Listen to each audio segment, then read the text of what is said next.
What is up, guys? Welcome back to a brand new video on the channel.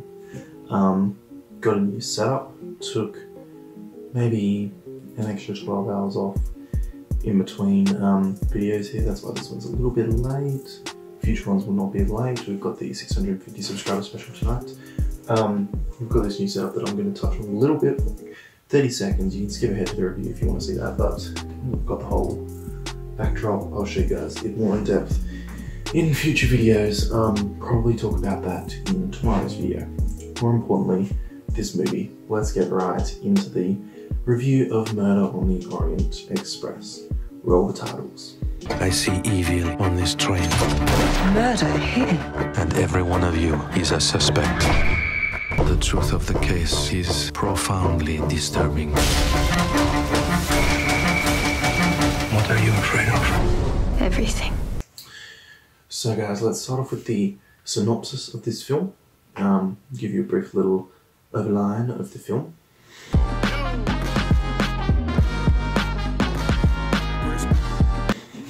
So this is based on the Agatha Christie classic novel, early 30s or 40s I think it was released. That's around about the time that this period piece is set. There was an adaptation of this in 1974, which I think won an Oscar for direction or story or something like that. You guys can check that out. Tell me what it actually won for.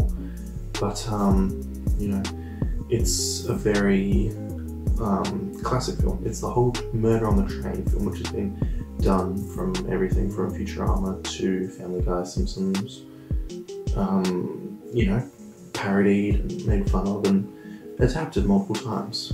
And some people have done it really well, some people have done it poorly. So it's a murder mystery film set on a train. I think it's originally in a series based on a detective. He's on this train begrudgingly. He doesn't want to be on the train, he doesn't want to be doing anything. He wants a vacation and he's very OCD. He's the world's greatest detective. Someone is murdered on the train and he has to work out who it is from the passengers on the train. So it's a very condensed character piece, which is why the cast is one of the more important parts of this film, which we will talk about in the next segment. But now let's dive more into the original film.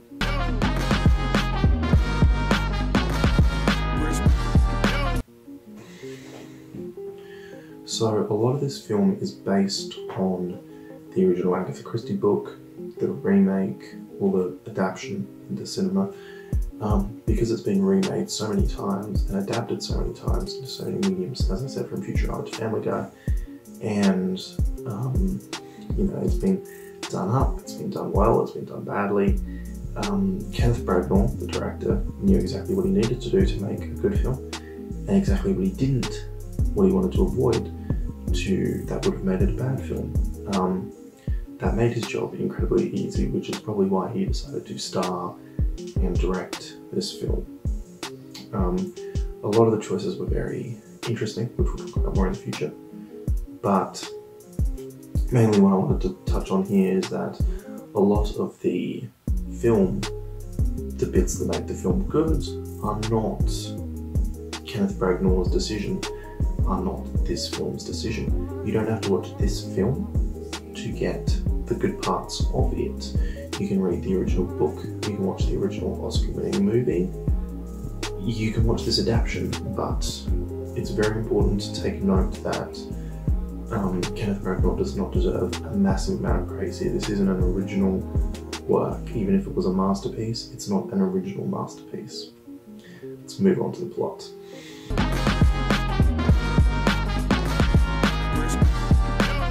So this film is based on the very OCD detective, which is probably the best part of the film, the OCD detective. We're introduced to him very early on through a very interesting sequence, which I would like to comment is the opening sequence of the film, and it set the tone for weird decisions. It was very quiet opening, and then all of a sudden, bang! Music chimes in, but it wasn't like it was just cut so weirdly that it felt like the music started milliseconds before the video cue, like the cut where the music should have started. Like it felt like the audio was off. And from that moment I was like, something interesting with this movie. And as we got further in, I thought, this is clearly a movie made by someone who has seen the original material, going very deep into the lore.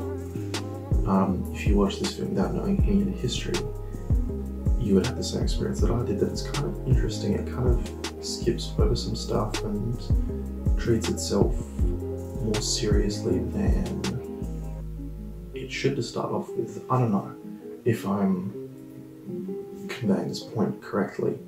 The film felt like, the opening to the film felt like the opening to a Star Wars film or a Batman film, with a ton of history behind it, which it has, but it's just a remake, and it just felt interesting. Hercule Poirot, probably the best part of this film, steps in cow poo at one point and has to step in it with the other foot because he's very OCD. Everything has to be perfect to the point. A lot of his life is worked around those decisions.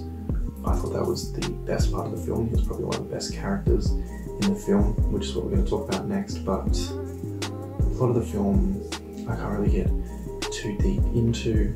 I mean, we are going to get into it, so I will make note of when we're going to spoil it, but this is such an old book, such an old movie. If you guys don't know the ending, then I don't know what to tell you guys. I will make note, I'll wave or something when I'm going to spoil stuff, I will tell you guys. So let's just move into the next segment, the cast.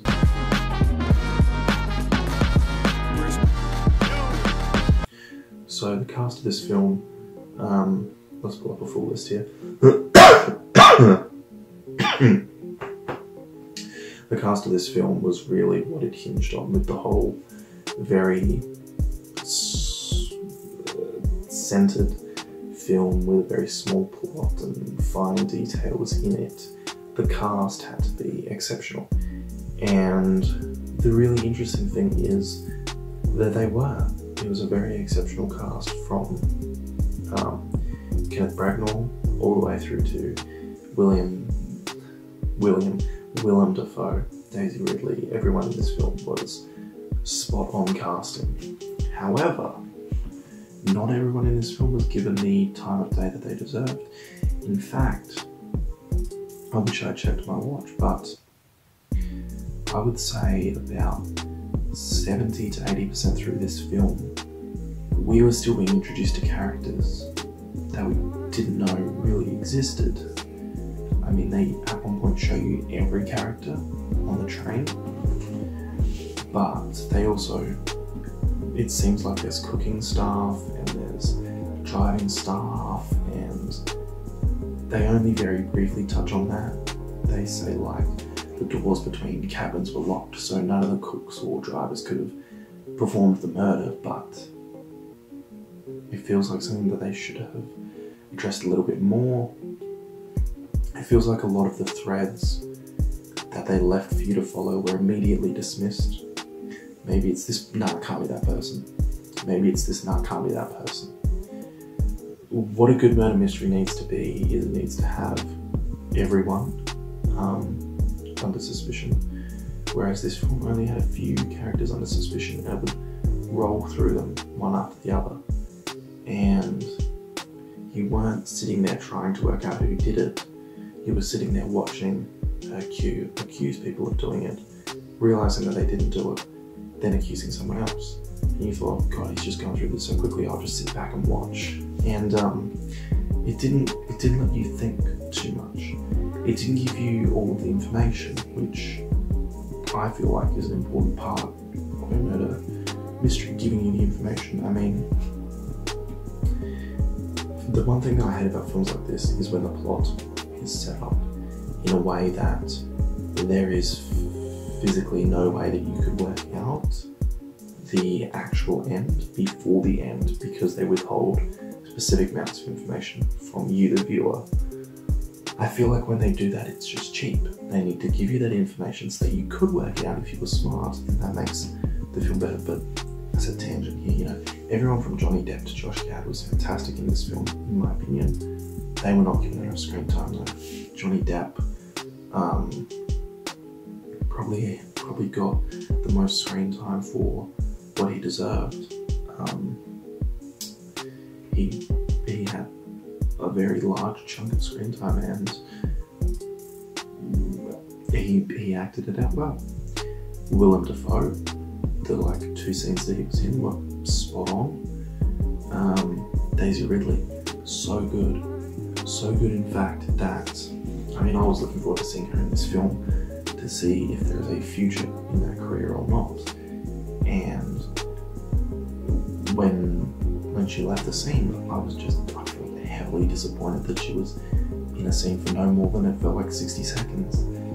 Josh Gad is actually a standout in this. Somehow, the comedian who plays Olaf in Frozen actually had probably the most emotional scene in this entire film, and I have to praise him for that. I didn't think he was a fantastic actor up until this point, at which I am now thinking, I respect him. I respect him more than I did before, and he did a good job of winning me over that way. Let's get into some problems on the film and then finish off the review.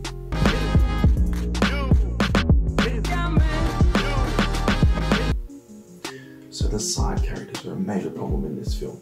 Some characters are not even introduced properly until the final act of the film. And it just feels wrong in a character piece to not know the name of those guys that you saw at the beginning. They could have performed murder, they could be major integral characters, but we aren't introduced to them until the 3rd act, and that was a disappointment. I mean, I've pretty much covered everything that I want to cover in this film, so let's just get into the end. So I'll give you guys my opinion. We'll talk about spoilers.